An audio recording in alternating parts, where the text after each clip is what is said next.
Dans l'émission du jour, nous parlerons de Yann Gary, mais aussi de son adversaire du week-end, Carlos Prates, sans oublier toutes les actualités majeures du jour. Nous sommes le mardi 22 avril 2025, c'est le moment MMA, soyez tous les bienvenus. How the hell you doing? I've been just fine living life with the news stand in my mind.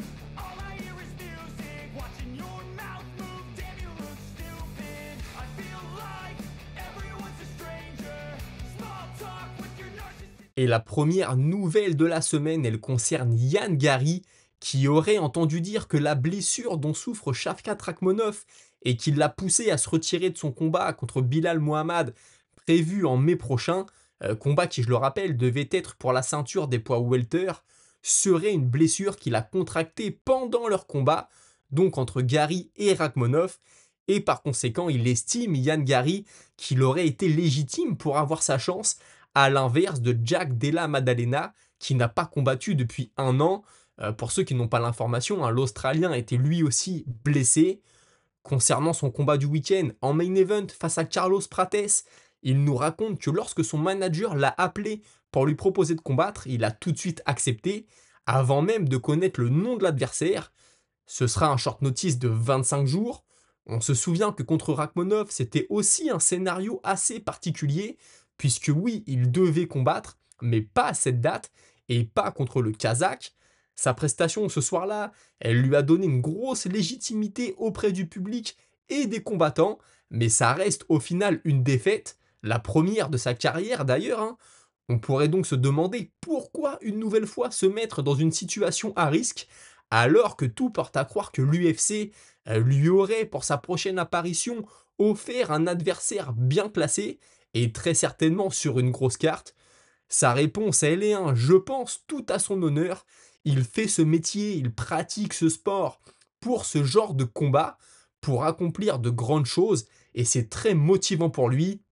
Il est d'ailleurs convaincu, hein, qu'il va se débarrasser du Brésilien avant la limite et tout de suite avoir sa chance à la ceinture, que ça lui permettrait donc de passer devant Sean Brady, pardon, qui est, je cite, hein, aussi inintéressant en tant que combattant qu'en tant que personne. Là, vous reconnaissez bien le phrasé de Yann Gary, et vous l'aurez compris, en cas de victoire samedi soir, si l'UFC ne lui donne pas le champion pour sa prochaine apparition, il vient de poser une sacrée option sur un des principaux prétendants. Son adversaire, le pensionnaire de la Fighting Nerds, je le rappelle, Carlos Prates, forcément il est assez déçu, hein, de ne pas avoir été sur la carte de Miami. Je rappelle qu'il devait y affronter Geoff Neal, mais comme il le dit, c'est un mal pour un bien. Yann Gary est mieux classé que l'américain, et puis c'est un main event, ce qui va forcément lui rapporter plus d'argent. Il nous apprend aussi que l'UFC voulait le laisser sur la carte de Miami suite au forfait de Geoff Neal, mais qu'il lui avait fait savoir, hein, que si ce n'était pas possible, s'il ne trouvait pas d'adversaire pour ce soir-là, alors ils avaient un gros projet pour lui. On peut dire qu'ils ne lui ont pas menti. D'après ce qu'il a entendu, Kevin Holland avait accepté. L'UFC s'était gardé l'option de côté, tout en continuant de creuser. Lui, pendant un moment, il pensait que ce serait Joaquin Buckley. Finalement, ça ne s'est pas fait. Et puis, il semblerait aussi, selon les bruits de couloir, selon ce qui lui a été rapporté, que beaucoup l'aient refusé, pour ce soir-là en tout cas, pour cette date-là. Bien évidemment, il n'a pas cité de nom. Concernant son nouvel adversaire, l'Irlandais Yann Gary, il le prend très au sérieux, et d'ailleurs, quand il a vu ses premiers combats à l'UFC, il se disait que ce gars-là, potentiellement un jour, serait champion. Aujourd'hui, l'objectif, bien sûr, est de tout faire pour l'empêcher d'y arriver, ou en tout cas, pas tant que lui sera aussi pensionnaire de la catégorie. Il le dit, hein, ce combat, c'est un peu la shoot box contre la Fighting Nerds. La shoot box, c'est une équipe légendaire au Brésil, hein, pour ceux qui ne connaissent pas, alors que la Fighting Nerds, c'est assez nouveau, c'est assez récent. Il faut savoir que lui a représenté la shoot box il y a une douzaine d'années, et ce pendant 3 ans.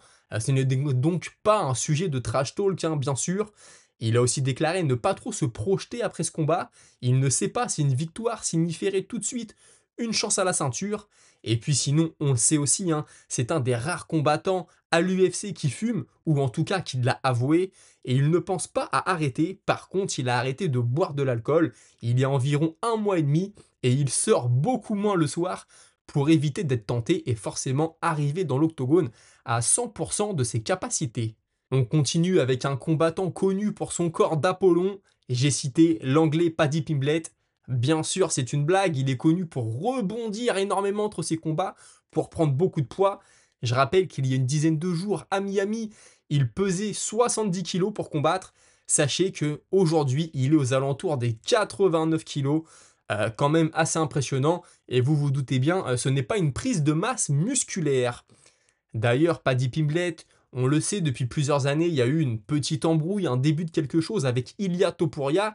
Eh bien, l'Espagnol champion des poids plumes qui vient de monter chez les légers, on ne sait toujours pas d'ailleurs quelle sera la suite pour lui, a déclaré qu'affronter Paddy Pimblett l'intéressait énormément et que si ce combat pouvait avoir lieu en Espagne, à Santiago Bernabéu, ça parlera aux fans de football, alors il pourrait vendre toutes les places assez rapidement et assez facilement.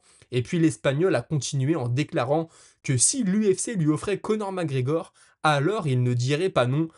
Forcément, le paquet d'argent à la clé, ça ne serait pas rien, puis ce serait l'occasion pour lui aussi de se faire encore un peu plus connaître en dehors des purs fans de MMA, bien sûr. Maintenant, on passe chez les poids moyens, et vous le savez, on va parler de Khamzat Chimaev. Depuis un certain temps, la rumeur insistante, c'était que Dricus du Plessis défendrait contre Khamzat Chimaev lors de l'International Fight Week à la fin du mois de juin.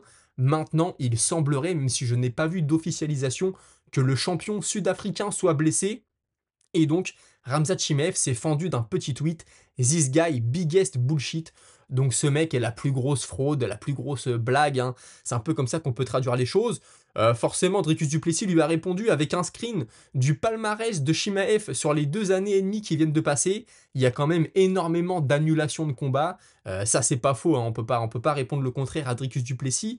Maintenant, il y a des volontaires, il y a surtout un volontaire, un Brésilien du nom de Caio Borraio, que vous connaissez tous, qui lui aussi a tweeté, hein: "J'ai entendu que Dricus du Plessis était blessé. Je connais un gars qui ne dit jamais non à un combat. L'UFC, vous savez qui appeler." Forcément, il fait référence à lui, pas besoin de vous faire un dessin. Il a aussi dit qu'il aimerait que la ceinture intérim soit en jeu. Pourquoi pas?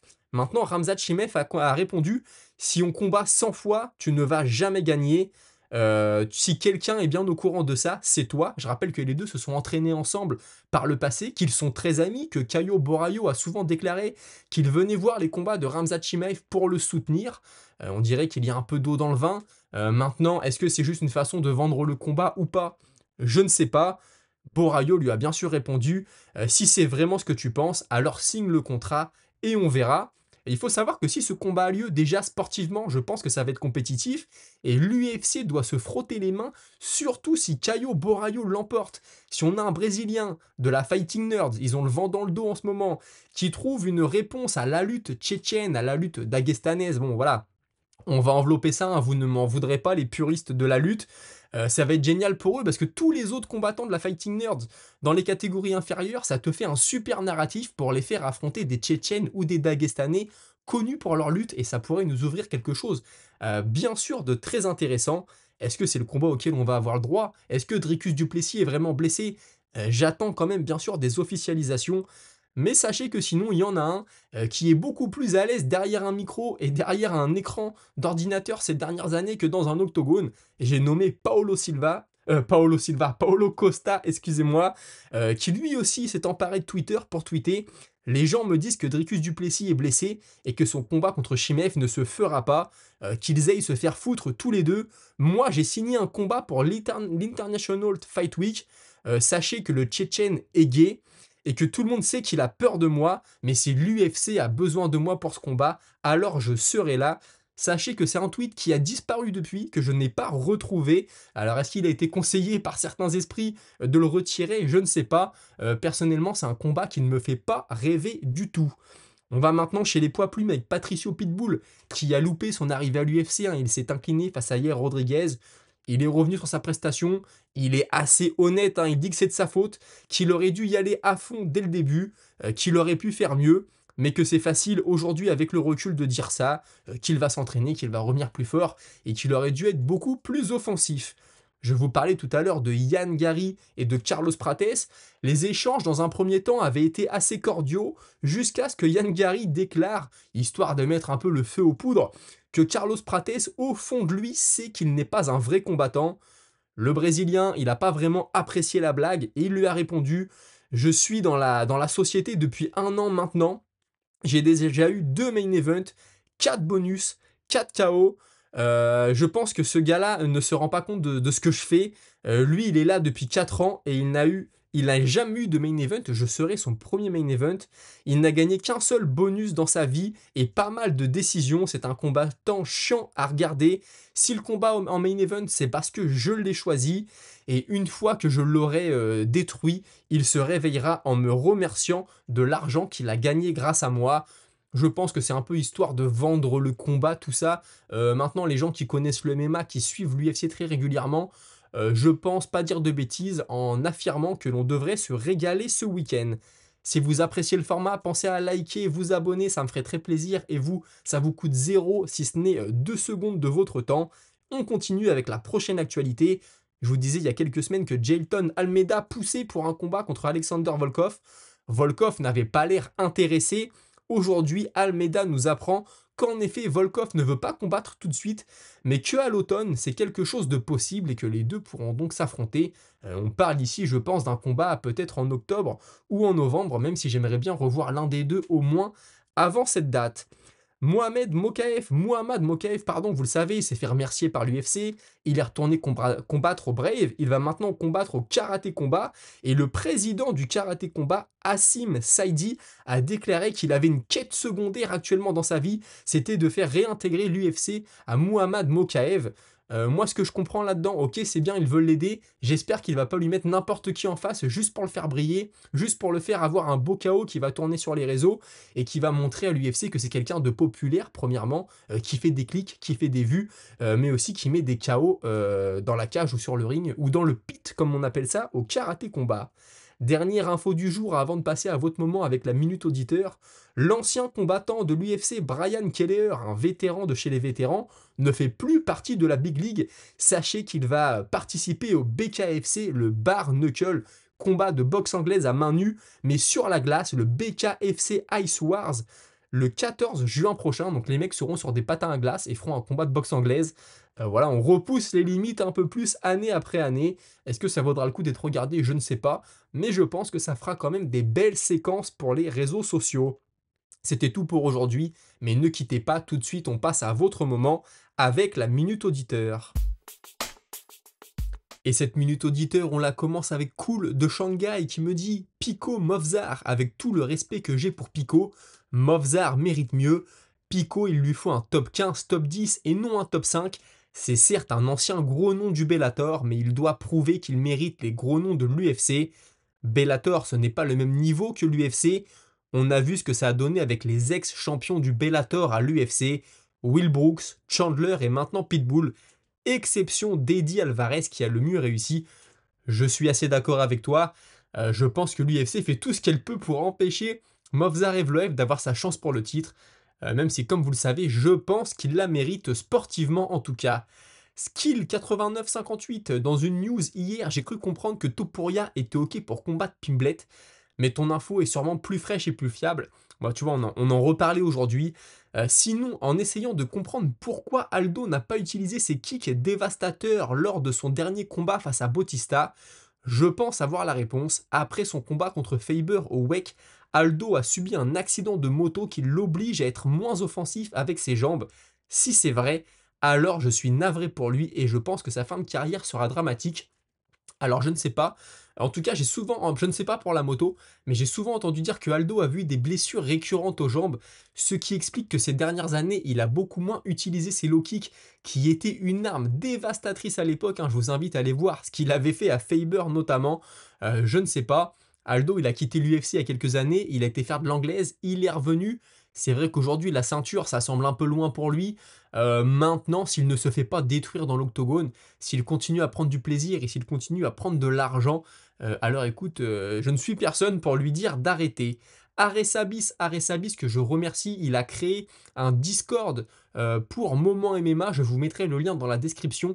N'hésitez pas à aller vous y abonner. Je vais être très honnête avec vous, comme je l'ai été avec lui. Je n'aurai pas forcément le temps d'être énormément sur le Discord, mais j'y participerai. Ce sera aussi un moyen pour vous de communiquer les uns avec les autres, etc. Donc je le remercie du temps qu'il a consacré à ça. Et il me dit, Buckley qui dit que le combat Shafkat contre Yann Gary n'était pas ouf. Nous n'avons pas vu le même combat. Je suis d'accord avec toi, c'était un combat avec deux athlètes d'un niveau assez similaire, ce qui a fait que ça a été très compétitif. Bien sûr, c'était pas un combat de bourrin, c'était très stratégique, c'était très technique aussi. Moi, j'ai beaucoup aimé. Et puis, au-delà du sportif, il y avait aussi une intrigue autour de ce combat qui était de savoir qui, entre ces deux prétendants, entre ces deux jeunes loups qui montent, allait avoir le premier sa chance à la ceinture. La réponse, c'est que Shafkat l'a eu, mais ça nous a donné encore plus envie de voir la suite pour l'un comme pour l'autre. Je vous remercie d'avoir suivi l'émission. On se retrouve très prochainement, je l'espère, demain dès 17 h pour une nouvelle vidéo d'actualité MMA. C'était le moment MMA, merci d'avoir suivi et d'ici là, portez-vous tous très bien.